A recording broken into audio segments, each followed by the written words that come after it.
दोस्तों, बबीता नाम की एक महिला होती है जिसकी उम्र लगभग 40 साल के करीब थी। बबीता नाइजीरिया के 25 साल के उम्र वाले हबशी लड़के को अपने घर पर कमरा किराए पर दे देती है। अब यह लड़का उसके घर पर रहने लगा था और उसको रहते रहते लगभग 5 दिन का समय गुजर जाता है।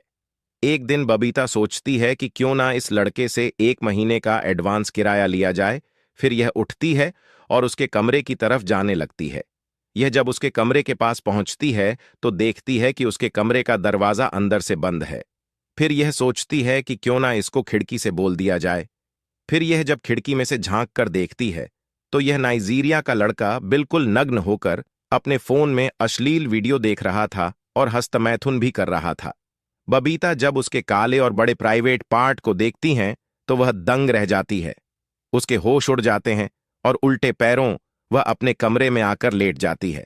अब इस तरीके से दोस्तों एक दिन का समय गुजर जाता है, लेकिन एक दिन के बाद यह बबीता इस नाइजीरिया के लड़के के साथ कुछ ऐसा कांड कर देती है जिसकी किसी ने कल्पना भी नहीं की थी कि आखिर यह हुआ तो कैसे हुआ। जी हां दोस्तों, आज की इस घटना को सुनने के बाद शायद आप लोगों को भी बड़ी हैरानी होगी। इसीलिए इस वीडियो में आप अंत तक बने रहिएगा, क्योंकि इस घटना से आपको एक बहुत बड़ी सीख मिलने वाली है।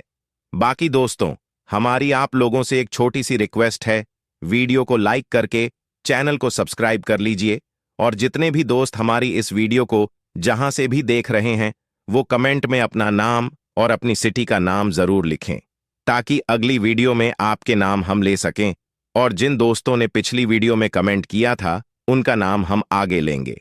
दरअसल दोस्तों, ये सच्ची घटना मुंबई की है।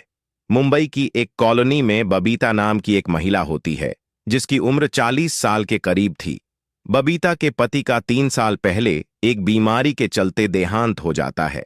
बबीता की इकलौती बेटी, जिसका नाम अंजलि होता है, इसकी उम्र 20 साल के करीब थी।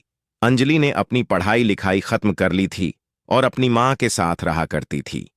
बबीता की अगर हम कारोबार की बात करें तो उसके पास 4-5 कमरे थे और उन कमरों को वह किराए पर दिया करती थी और उससे जो पैसा आता था उसी से अपना और अपनी बेटी का पालन पोषण किया करती थी। दोस्तों, अंजलि जवान हो चुकी थी, इसलिए बबीता को उसकी शादी की चिंता भी सता रही थी। वह सोच रही थी कि जितना जल्दी हो सके वह अंजलि की शादी कर दे। इसीलिए वह अंजलि के लिए इधर उधर एक लड़का देखना शुरू कर देती है। दोस्तों, बबीता की यह तलाश 1 महीने के अंदर अंदर खत्म हो जाती है। बबीता को अंजलि के लिए एक रोहन नाम का लड़का मिल जाता है जिसकी उम्र लगभग 25 साल के करीब थी। बबीता को रोहन पसंद आ जाता है। रोहन का और अंजलि का रिश्ता पक्का कर दिया जाता है और लगभग 3 महीने के अंदर अंदर इन दोनों की शादी करवा दी जाती है। रोहन अंजलि को अपनी दुल्हन बनाकर घर लेकर चला जाता है। अब अंजलि रोहन के घर पर बड़े अच्छे से रह रही थी, लेकिन इस तरीके से 1 महीने का समय गुजर जाता है।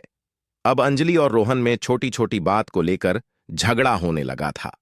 एक दिन झगड़ा इतना बढ़ जाता है कि अंजलि अपना सामान उठाती है और अपने पति को छोड़कर अपनी मां के घर पर आकर रहने लगती है।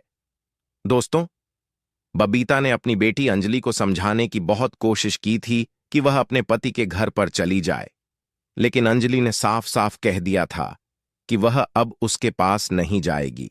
अब इस तरीके से दोस्तों अंजलि अपनी मां के साथ ही रहने लगी थी। एक दिन दोस्तों बबीता के 2 कमरे खाली हो जाते हैं। अब बबीता इधर उधर आस पड़ोसियों से कहती है कि हमारे घर के 2 कमरे खाली हो चुके हैं, अगर कोई किराएदार आएगा तो आप हमारे कमरों के बारे बता दीजिएगा कि हम उनको किराए पर देना चाहते हैं।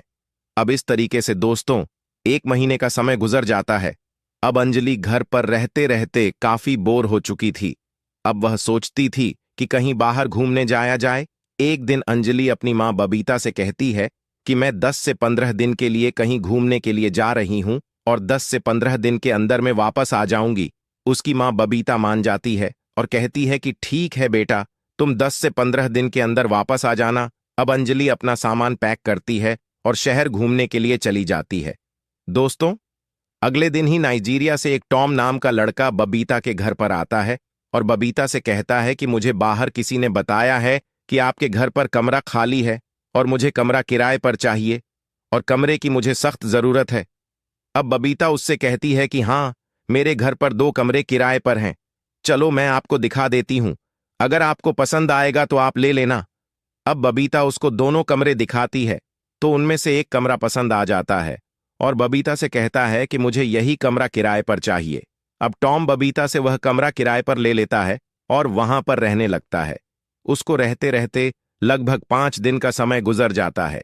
एक दिन बबीता सोचती है कि क्यों ना इस लड़के से 1 महीने का एडवांस किराया लिया जाए। फिर वह उठती है और इसके कमरे की ओर जाने लगती। वो जब देखती है कि इसका कमरे का जो दरवाजा है वह अंदर से बंद है, वह सोचती है कि क्यों ना खिड़की से इसको बोल दिया जाए। वह जब खिड़की से झांक कर देखती है तो यह नाइजीरिया का लड़का निर्वस्त्र होकर अपने फोन में अश्लील वीडियो देख रहा था और हस्तमैथुन भी कर रहा था। बबीता जब उसके काले और बड़े प्राइवेट पार्ट को देखती है तो दंग रह जाती है। उसके होश उड़ जाते हैं और उल्टे पैरों ही वह अपने कमरे में आकर लेट जाती है। दोस्तों, बबीता ने अपनी जिंदगी में इतना बड़ा प्राइवेट पार्ट कभी नहीं देखा था जितना कि टॉम का था। अब टॉम के बारे में वह लगातार सोच रही थी, उसके ख्यालों में डूबी हुई थी। इसके अंदर भी काम वासना जग गई थी। दोस्तों, बबीता एक 40 साल की खूबसूरत औरत थी। इसके खूबसूरत शरीर को अगर कोई दिखता था तो देखते ही दंग रह जाता था।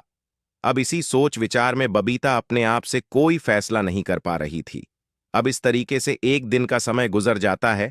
फिर अगले दिन जब सुबह 10 बजे के करीब बबीता अपने छोटे छोटे कपड़े पहनती है और उनके कमरे की ओर जाने लगती है, वो टॉम के कमरे का दरवाजा खटखटाती है। अंदर से टॉम दरवाजा खोलता है। वह देखता है कि उसकी मकान मालकिन उसके सामने खड़ी है। बबीता टॉम से कहती है कि तुम 1 महीने का किराया मुझे एडवांस दे दो। फिर टॉम उससे कहता है कि अभी मेरे पास पैसे नहीं है, आप 2-3 दिन रुक जाइए, मैं आपको 1 महीना का नहीं 2 महीने का एडवांस किराया दे दूंगा। फिर बबीता उससे कहती है कि मुझे 2 महीने का नहीं चाहिए, अगर आपको नहीं देना है तो आप 1 महीने का भी मत दो। लेकिन टॉम उससे कहता है कि अभी तो आपने कहा है कि 1 महीने का मुझे एडवांस किराया दे दो। फिर बबीता हंसते हुए उससे कहती है कि मैं तो आपसे मजाक कर रही थी। अब टॉम भी उसकी बात सुनकर हंसने लगता है। फिर थोड़ी देर तक यह एक दूसरे से बात करने लगते हैं। बबीता टॉम के साथ छेड़छाड़ करने लगती है, उसके साथ कुछ अश्लील हरकतें करने लगती हैं और टॉम भी समझ चुका था कि आखिर बबीता चाहती क्या है। इसीलिए टॉम एक ही झटके में बबीता को निर्वस्त्र कर देता है, उसके कपड़े उतार देता है और उसको अपने बाहों में भर लेता है। बाहों में भरने के बाद उसको गोद में उठाता है और अपने बेड पर पटक देता है। पटकने के बाद उसके साथ संबंध बनाने लगता है। वह इतनी जोरदार तरीके से संबंध बनाता है कि बबीता की हालत खराब कर देता है। इन दोनों की सिसकारियां पूरे रूम में गूंज रही थीं। अब बबीता भी टॉम का भरपूर साथ दे रही थी, क्योंकि बबीता को आज वह चरम सुख मिल रहा था जो उसे पहले कभी नहीं मिला था। 2-3 बार यह एक दूसरे के साथ संबंध बनाते हैं और जब थक जाते हैं तो वहीं पर लेट जाते हैं। दोस्तों, बबीता टॉम की मर्दानगी से काफी खुश हो चुकी थी। अब बबीता को जब भी मौका मिलता था वह टॉम के कमरे में जाती थी और उसके साथ संबंध बनाया करती थी। इस तरीके से 15 दिन का समय गुजर जाता है। 15 दिन के बाद अंजलि घर पर आ जाती है और अपनी मां के साथ रहने लगती है। दोस्तों, एक दिन रात के 11 बजे के करीब अंजलि अपनी मां के पास सो रही थी। तभी अचानक बबीता उठती है और दबे पैरों टॉम के कमरे में चली जाती है। लेकिन थोड़ी देर के बाद अंजलि का फोन बज जाता है। अंजलि हड़बड़ा के उठ जाती है और अपनी मां को अपने पास ना पाकर वह सोचने लगती है कि इतनी रात को मेरी मां कहां जा सकती है। वह अपनी मां बबीता का 10 मिनट तक इंतजार करती है, लेकिन 10 मिनट तक भी उसकी मां नहीं आती है। फिर वह कमरे से बाहर निकलती है और इधर उधर देखने लगती है। वह अपनी मां को तलाश करते करते टॉम के कमरे की ओर चली जाती है। वह जब टॉम के कमरे के पास पहुंचती है तो उसके कमरे के अंदर से कुछ आवाजें आ रही थीं। अब अंजलि समझ चुकी थी कि अंदर ही कुछ गड़बड़ है। तभी वह तुरंत टॉम के कमरे का दरवाजा खोलती है और अपनी मां को टॉम के साथ आपत्तिजनक स्थिति में देख लेती है। वह टॉम को भी बुरा भला सुनाती है और अपनी मां से कहती है कि मैंने सोचा नहीं था कि तुम इस हद तक गिर जाओगी और इस तरीके का गंदा काम करोगी। अब बबीता अपने कपड़े पहनती है और अपनी बेटी अंजलि को समझाने की कोशिश करती है कि बेटा तुम इसके बारे में किसी को मत बताना, लेकिन अंजलि मानती नहीं है और अपनी मां से झगड़ा करने लगती है। दोस्तों, बबीता का अपनी बेटी अंजलि से झगड़ा इतना बढ़ जाता है कि वह उसको मारने पीटने लगती है। अब अंजलि को काफी गुस्सा आ जाता है और तुरंत ही वह कमरे से बाहर निकलती है और एक नजदीकी पुलिस स्टेशन पहुंचती है और अपनी मां के खिलाफ और टॉम के खिलाफ रिपोर्ट दर्ज करवा देती है। अब थोड़ी देर के बाद पुलिस उनके घर पर आती है और टॉम को गिरफ्तार करती है और अंजलि की मां बबीता को भी गिरफ्तार करके थाने लेकर पहुंच जाती है। दोस्तों, अगले दिन जब सुबह होती है तो पुलिस बबीता की बेटी अंजलि को पुलिस स्टेशन बुलाती है और उससे पूछताछ करती है। तो अंजलि अपनी मां की करतूतों के बारे में पुलिस को पूरी कहानी बता देती है। फिर पुलिस बबीता से भी पूछताछ करती है और उससे कहती है कि यह जो नाइजीरिया का लड़का है, इसके साथ तुमने अपनी मर्जी से संबंध बनाए हैं या इसने जबरदस्ती तुम्हारे साथ संबंध बनाया है। फिर बबीता पुलिस को बताती है कि मैंने ही इस लड़के के साथ अपनी मर्जी से संबंध बनाए हैं, इसकी कोई गलती नहीं है, जो भी गलती है मेरी ही है और मैं चाहती हूं कि इस लड़के को इसके देश भेज दिया जाए। दोस्तों, फिर पुलिस इस लड़के को नाइजीरिया भेज देती है और 2-3 दिन के अंदर अंदर बबीता को भी रिहा कर दिया जाता है। दोस्तों, इस कहानी को सुनाने का मकसद आप लोगों को परेशान करना या आपका दिल दुखाना नहीं है, सिर्फ आप लोगों को सचेत और जागरूक करना है कि हमारे समाज में इस तरह के लोग भी रहते हैं जो अपनी हवस को पूरा करने के लिए किस हद तक गिर जाते हैं